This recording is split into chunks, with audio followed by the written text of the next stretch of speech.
پھر یہ حقیقت بیان کرنے کے بعد اللہ تعالیٰ ارشاد فرماتا ہے الذین آمنوا وعملوا الصالحات طوبی لہم وحسن مآب، اور جو ایمان لائے اور اچھے کام کیے ان کو خوشی ہے اور اچھا انجام۔ اب یہ دیکھ لیجئے، یہ ایک بات اللہ نے فرمائی ہے کہ جو ہم لوگ خوشیوں کی تلاش میں رہتے ہیں اور سمجھتے ہیں کہ اس مادی زندگی کے اندر جتنی خوشیاں سمیٹ لیں، ان خوشیوں کو سمیٹنے کے لیے چاہے کسی کا دل دکھے، کسی کی جان پہ بنے، کسی کو تکلیف آئے، کسی کو پریشانی آئے، ہمیں کوئی پرواہ نہیں ہے۔ اور جو صرف دنیا پہ نظر رکھتے ہیں تو ان کا فلسفہ تو یہ ہے کہ جناب 4 دنوں کی دنیا ہے، کچھ کھا لو پی لو موج اڑا لو، پھر پانی کا بلبلا، یعنی پھر انسان ختم ہو جائے گا، بس یہی زندگی ہے۔ تو وہ دنیا کے اندر ہی سب کچھ خوشیاں سمیٹنے میں لگے رہتے ہیں اور ان کا آخرت پہ عقیدہ نہیں ہوتا ہے، زبانی ہوتا ہے، کلامی ہوتا ہے، ہاں ہم نہیں مانتے آخرت کو، لیکن لگے رہیں گے دنیا کے لیے۔ تو اللہ تعالیٰ اس آیت طیبہ میں بتا رہا ہے کہ جو ایمان لائے، جنہوں نے نیک اعمال کیے، ان کے لیے خوشخبری ہے۔ خوشخبری ان کے لیے نہیں جو دنیا کے پیچھے بھاگ رہے ہیں، خوشخبری ان کے لیے ہے اور ان کے لیے اچھا انجام ہے۔ اور اچھا انجام کیا ہے؟ پیچھے بھی ذکر آ چکا ہے کہ ہمیشہ کی جنتیں ہیں، ہمیشہ کی عزتیں ہیں۔ ابھی لفظ توبہ آیا، توبہ تو توبہ کا ایک معنی تو خوشی ہوتا ہے، اور حدیث شریف میں اس کے یہ لفظ خوشی کے معنوں میں بھی آیا۔ تو ایک صحابی رسول اللہ صلی اللہ علیہ وسلم کی خدمت میں حاضر ہوئے اور عرض کی کہ یا رسول اللہ صلی اللہ علیہ وسلم، اس کے لیے توبہ یعنی اس کے لیے خوشخبری، جس نے آپ کو دیکھا اور ایمان لیا ہے۔ تو نبی علیہ الصلوۃ والسلام نے فرمایا ہاں اس کے لیے توبہ ہے، یعنی خوشخبری ہے جس نے مجھ کو دیکھا اور ایمان لیا ہے، اور اس کے لیے توبہ ہے جس نے مجھ کو نہیں دیکھا پھر بھی ایمان لیا ہے۔ تو اس کے لیے 3 دفعہ آپ علیہ الصلوۃ والسلام نے خوشخبری کی بشارتیں دی ہے کہ جنہوں نے مجھے دیکھا بھی نہیں ہے پھر بھی وہ ایمان لیا ہے، ان کے لیے 3 دفعہ خوشخبری ہے۔ تو یہ لفظ خوشخبری کے معنوں میں بھی آیا، اور یہ لفظ طوبہ جنت کا ایک درخت ہے۔ اور حدیث شریف میں آتا ہے کہ جب صحابہ کرام نے آپ نے پوچھا جانتے طوبہ کیا ہے؟ تو صحابہ نے عرض کی، ان کی عادت تھی کہ بھائی اللہ اور اس کا رسول جانتے ہیں۔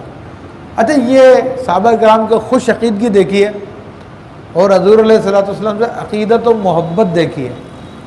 آج تو ہمارے لوگ، بعض لوگ جو مسلمان کہلاتے ہیں، بڑے مدرسے بھی کھولے ہوئے ہیں، مسجدیں بھی بنائی ہوئی ہیں، اس بات پہ جھگڑ رہے ہیں حضور کو کتنا علم ہے۔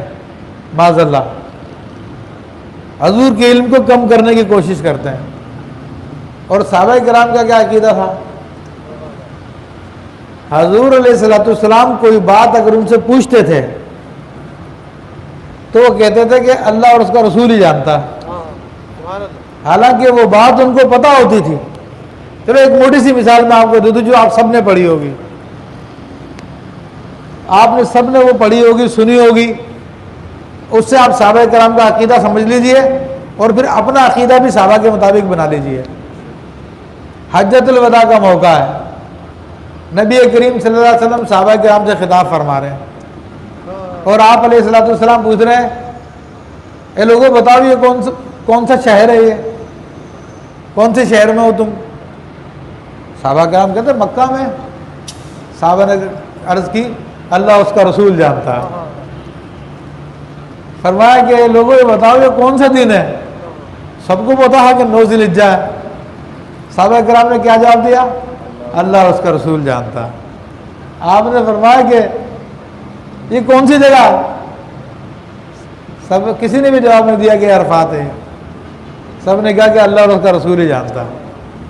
تو وہ تو سارا علم اللہ اور اس کے رسول کے سپرد کر رہے ہیں، اور یہاں پر امتی کہلانے والے، کلمہ پڑھنے والے، تو وہ حضور کے علم کی مقداریں مقرر کر رہے ہیں کہ اتنا تھا، اتنا تھا، اتنا تھا، اتنا تھا۔